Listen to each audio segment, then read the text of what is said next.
no quiere que se le quite esa fuerza interior que le da el sentir en el fondo resentimiento y la persona no logra perdonar. Entonces ahí tenemos una respuesta a por qué algunas veces uno no quiere curarse. A veces uno no quiere curarse porque le resulta buen negocio el resentimiento. ¿Y por qué el resentimiento resulta ser un buen negocio? Porque a uno le sirve declararse víctima. ¿Y cuál sería la otra palabra? Declararse juez.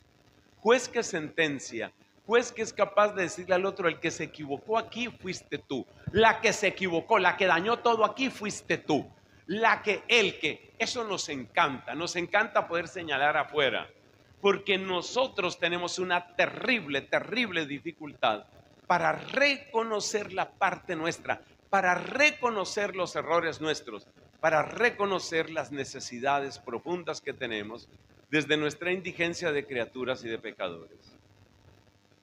Entonces, hermanos, ya ahí nos vamos dando cuenta que tal vez no es tan obvia la respuesta a la pregunta de Cristo. ¿Quieres curarte de ese dolor que tienes? ¿A ti qué te duele? Pues a mí me duele terriblemente que mi esposa me falló, me fue infiel. Eso me duele en el alma, me siento muy mal. ¿Quieres curarte de ese dolor? Pero es que si me curo de eso ya no puedo volver a hablar del tema. Si me curo de eso, en una discusión, ¿qué le voy a decir? Entonces uno no quiere curarse todas las veces. Inspirar lástima o erigirse como juez capaz de condenar a otros, esos son privilegios, esas son ventajas. Esas son ventajas. Yo tengo un caso relativamente cercano, es una persona que conozco en otro país, y es una historia que me conmueve mucho, y créanme que estoy llorando por esto. Porque resulta que esta es la historia de un muchacho que cuando él estaba en su infancia, en su adolescencia, tanto el papá como la mamá le fallaron a este chico. La mamá le falló, es que es una historia bien complicada, pero la resumo aquí. Este es un matrimonio muy disfuncional, con muchos problemas, con muchas discusiones. El papá, por razón de su trabajo, muy ausente, viajaba mucho, estaba metido en lo suyo, y como muchas veces sucede a los papás ausentes, cuando aparecía en la casa y tenía que ejercer autoridad, era a los gritos, era un tipo agresivo, era un tipo autoritario. Y eso puede que funcione algunas veces con los niños pequeños, pero ya con un adolescente no te va a funcionar, con un joven no te va a funcionar. Y por eso cuando este muchacho llegó a esa edad, a la adolescencia, a la juventud, y el papá pretendía todavía manejar las cosas con gritos, con amenazas, con violencia, pues este se le enfrentó al papá y le dijo: usted no me grita más. Y sintió que el papá no tenía ninguna autoridad con él porque había sido un papá autoritario. Eso sucedió cuando este muchacho, ¿qué años tendría en esa época? 14, 15. Al mismo tiempo, como era un matrimonio disfuncional, como ellos no se entendían, entonces esta mujer, la esposa, se volvió cada vez más independiente, y parte de su independencia era ganar ella su propio dinero. De manera que ella también se convirtió en una mamá ausente, porque ella quería tener un mundo distinto de ese hogar donde todo eran peleas, donde todo era difícil, donde todo era complicado. La historia es más larga, pero la estoy resumiendo. Entonces, ¿en qué terminó esto? Que este muchacho, cuando estaba en su final de su infancia y en su adolescencia, no tenía papá porque viajaba mucho y luego llegaba a gritar. Y no tenía mamá porque la mamá estaba tratando de buscar un ambiente distinto. Ella sentía que su casa no era su casa. Conclusión, ambos le fallaron. O eso es lo que el muchacho dice, yo le doy la razón. Pero resulta que tanto esa mamá como ese papá han tenido una conversión maravillosa, una conversión a Cristo. Ese papá y esa mamá han cambiado, son personas de servicio, son personas llenas de amor, son personas llenas de caridad. Tengo la alegría de conocerlos a ambos. Ellos han cambiado, ellos le han pedido disculpas a los hijos por las cosas que hicieron mal. Pero ¿ustedes creen que ese hijo en particular se quiere curar? Él no se quiere curar. ¿Y sabes por qué no se quiere curar? Porque para él es supremamente cómodo echarle la culpa de todos sus errores, de su consumo de droga, de su tendencia sexual desordenada, porque creo que hay pocas cosas que no haya hecho con su cuerpo, todos sus desórdenes sexuales, todo su tema de consumo de sustancias, todo tiene una explicación. Mi papá me falló, mi mamá me falló. Oye, pero tu papá cambió hace tiempo, te ha pedido disculpas, quiere ayudarte, quiere estar contigo. Mi papá me falló, mi mamá me falló, mi mamá me falló, mi papá me falló. ¿Tú crees que esa persona quiere curarse? A él le resulta extraordinariamente cómodo, perdón que sea un poco cruel, pero a él le resulta extraordinariamente cómodo seguir herido y seguir recordando que cuando yo necesitaba un consejo de mi papá, lo único que tenía era un grito. Cuando yo necesitaba a mi mamá y la llamaba por el celular, mi mamá decía: estoy cerrando un negocio, no puedo ahora, hijo, después te llamo. A él le resulta muy cómodo hacer lo que algunas personas hacen. Lamentablemente, no lo estoy aquí juzgando, es simplemente que es una cosa muy triste. La gente que se lacera, eso lo llaman cutting, la gente que se corta. A él le resulta muy cómodo, perdón que diga esto porque suena absurdo, pero así es el corazón humano. A él le resulta muy cómodo, apenas la herida le está cicatrizando, raspársela, rascársela otra vez para que vuelva a sangrar. Hace años que sus papás cambiaron. Hace años que esos papás están luchando por tener una mejor relación con los hijos, pero él no ve nada de los papás porque le resulta muy cómodo volver a esos años malos y seguir diciendo: mi papá me falló, mi mamá me falló, mi mamá, mi papá, mi papá, mi mamá. Y mientras tanto yo puedo ser un rebelde, puedo ser un perezoso, puedo ser un drogadicto y puedo estar haciendo todo tipo de orgías y barbaridades con mi cuerpo. ¿Por qué? Porque mi papá me falló y mi mamá me falló. ¿Te das cuenta la comodidad que implica eso? Uno a veces no quiere curarse. Uno a veces no quiere curarse. Y a veces no es que uno se victimice ante las otras personas, sino que uno se victimiza ante sus propios ojos. Ante sus propios ojos, que es la canción del pobrecito yo.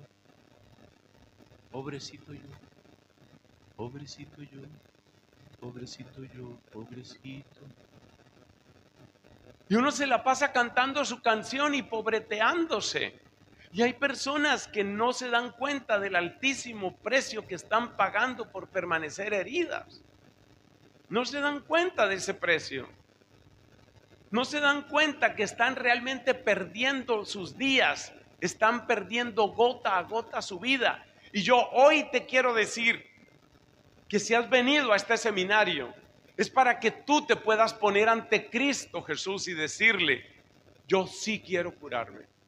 A pesar de que tenga ventajas de estar enfermo y victimizarse y creerme juez del mundo, yo sí quiero curarme. Yo sí quiero curarme. Hay veces que uno no quiere curarse también por una especie de pereza.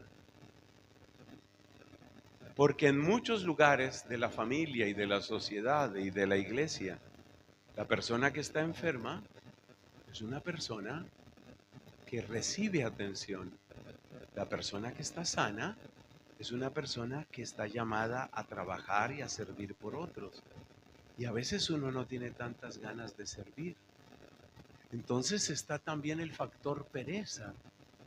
Y para no hacerlo demasiado largo, vamos a citar solo esas 3 palabras. 2 que ya he dicho: resentimiento, pereza, y añado otro: egoísmo. Es muy cómodo encerrarse uno en su dolor. Yo hoy te invito a que salgas de esa prisión. Yo hoy te invito a que escuches con toda su potencia la palabra de Cristo que dice: ¿quieres curarte? Y te invito a que tú le respondas con lo profundo de tu corazón, con la convicción más honda de tu alma: sí, sí quiero curarme. Pero tengo una certeza, pero una certeza grande. Y es que después de que yo me cure, porque el Señor me va a sanar, después de que yo me sane, después de que yo me cure, estoy totalmente seguro de algo: vendrá el servicio.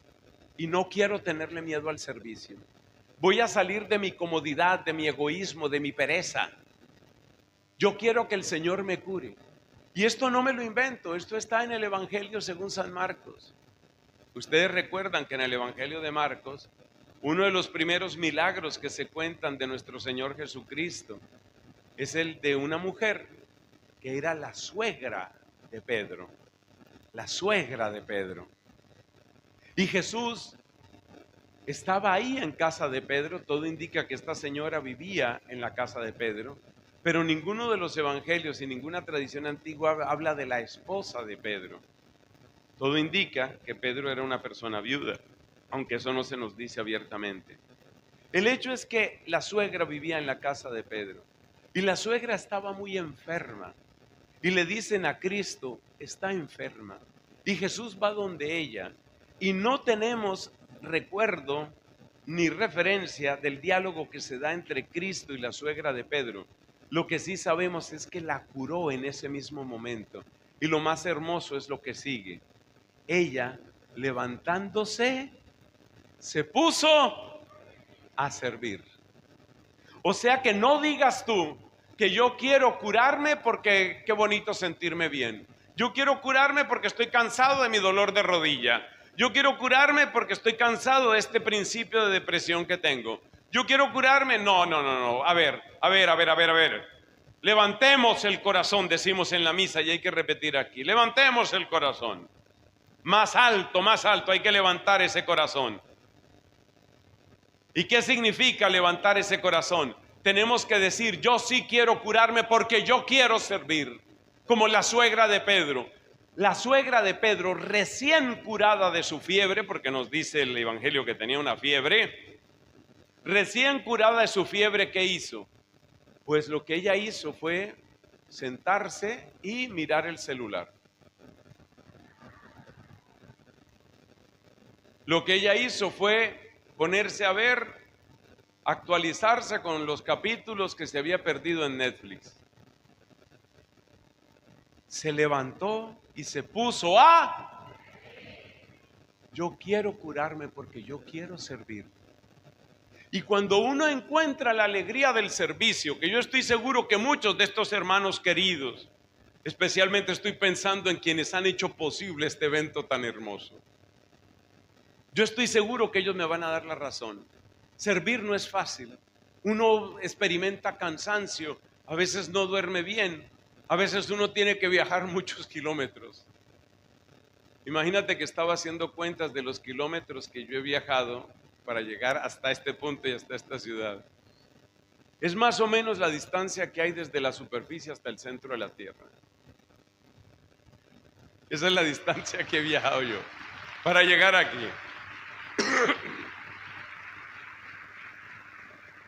Estoy feliz de estar aquí y no estoy pidiendo ni compasión ni compensación, pero les cuento que llevo 3 noches durmiendo bastante regular por unas razones y otras. Pero estoy feliz de estar aquí. El servicio le da sentido a la vida. Yo quiero curarme porque yo quiero alabar como aquel leproso que fue curado. Yo quiero curarme porque yo quiero servir, porque la vida adquiere sentido en el servicio. El Papa Francisco, a quien recordamos y por quien estamos orando y a quien tenemos tanto que agradecerle, el Papa Francisco, en uno de sus documentos que podemos llamar programático, en su carta El gozo del Evangelio, Evangelii Gaudium, habla de la relación entre el servicio y la alegría, entre el servicio y el sentido de la vida. Y aunque no se puede establecer una ley geométrica o matemática, hay una cosa que él dice y que yo la he comprobado en mí mismo y en otras personas. Las personas que sirven son las personas que menos sufren de tristeza, de amargura y de depresión. El servicio en sí mismo no solo es medicina, sino que también te preserva, también te cuida. Es como un antídoto.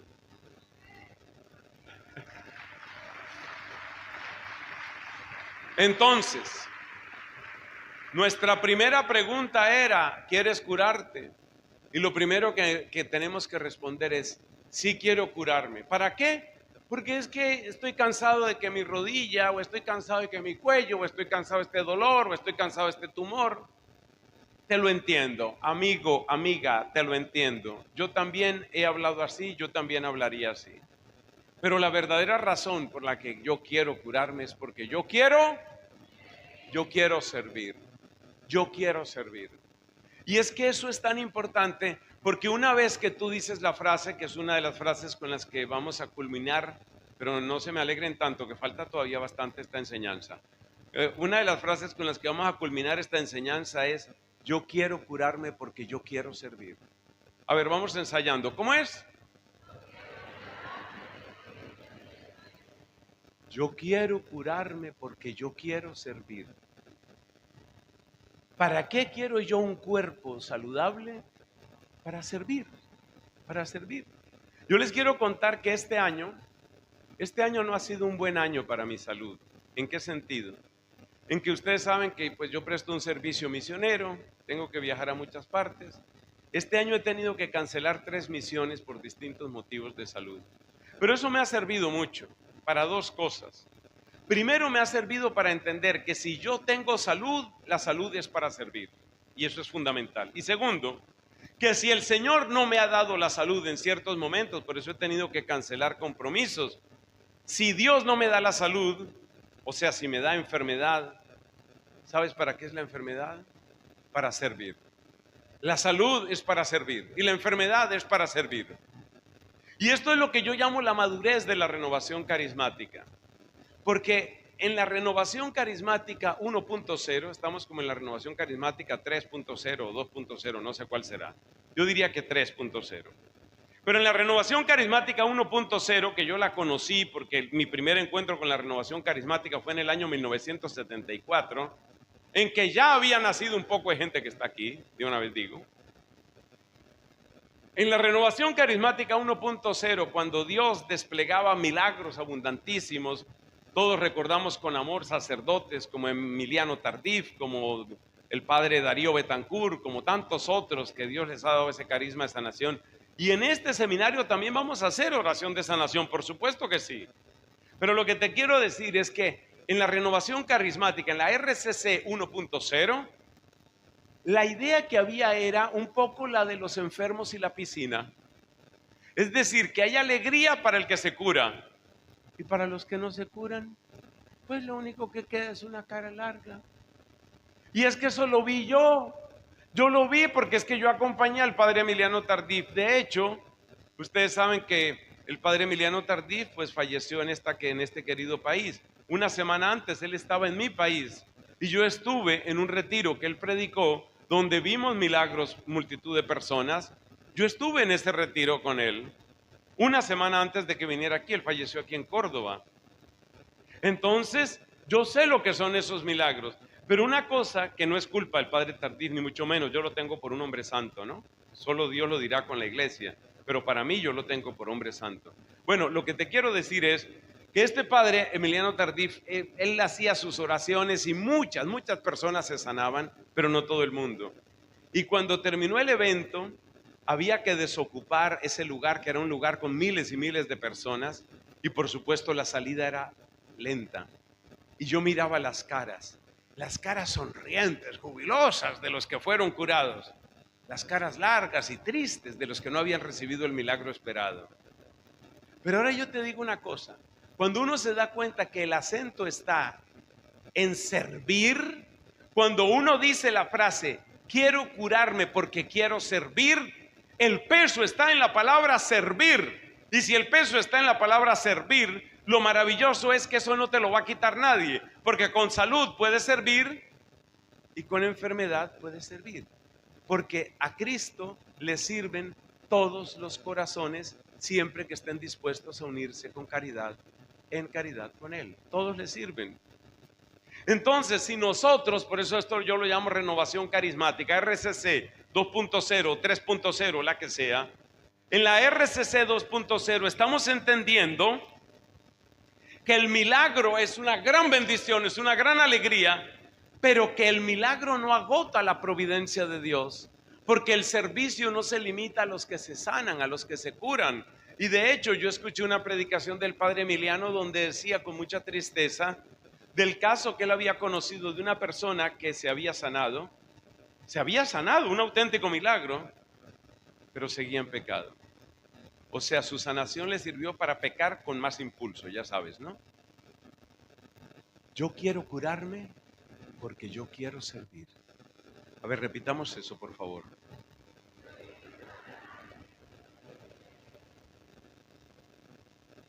A medida que uno dice esa frase, y a medida que esa frase va quedando más y más grabada en tu corazón, llegarás tarde o temprano a la hermosa consecuencia, la hermosa conclusión de la RCC 2.0. El servicio nadie me lo va a quitar. ¿Cuántas personas, y de esto tenemos tantos casos en la iglesia, cuántas personas desde la postración de una enfermedad, desde el dolor de un cáncer, desde las mejillas húmedas por el llanto de dolor, han sido gran servicio para la iglesia? Para mí un tremendo ejemplo es el Papa San Juan XXIII. San Juan XXIII, que falleció en 1962. 1963, tal vez me estoy equivocando. En el 63, primer semestre del 63, él murió de un cáncer. Y él ofrecía su dolor. Incluso él a veces, teniendo su cáncer doloroso, él pedía, ordenaba que no le dieran algunos analgésicos, porque él quería unirse a la pasión de Cristo. Dios hubiera podido curarlo, por supuesto, Dios lo puede todo, pero lo que te quiero decir es que las sábanas empapadas del sudor del Papa San Juan XXIII eran un grito que clamaba misericordia para el mundo. Si estás unido a Dios, nada se pierde, ni el júbilo de tu alabanza, ni las lágrimas de tu dolor. Escribe eso que te conviene. Si puedes escribir ahí en esa penumbra hermosa que tenemos. Si estás unido en caridad a Dios, nada se pierde, ni el júbilo de tu alabanza, ni las lágrimas de tu dolor, porque el acento está en servir. Una vez más, quiero curarme porque quiero servir. ¿Cómo es? Pasemos a la segunda pregunta. La primera, con mucho para mí, era la más importante, pero la segunda tiene su importancia. ¿De qué quieres curarte? ¿Qué quieres que haga por ti? Esa pregunta es muy importante porque me hace recordar el texto de un salmo que dice: absuélveme, o sea, perdóname, absuélveme de lo que se me oculta. Absuélveme de lo que se me oculta. Esa frase está en el Salmo, tú buscarás en qué Salmo en el momento apropiado. Esa frase está indicando algo muy profundo y es la limitación que cada uno de nosotros tiene en el conocimiento de sí mismo.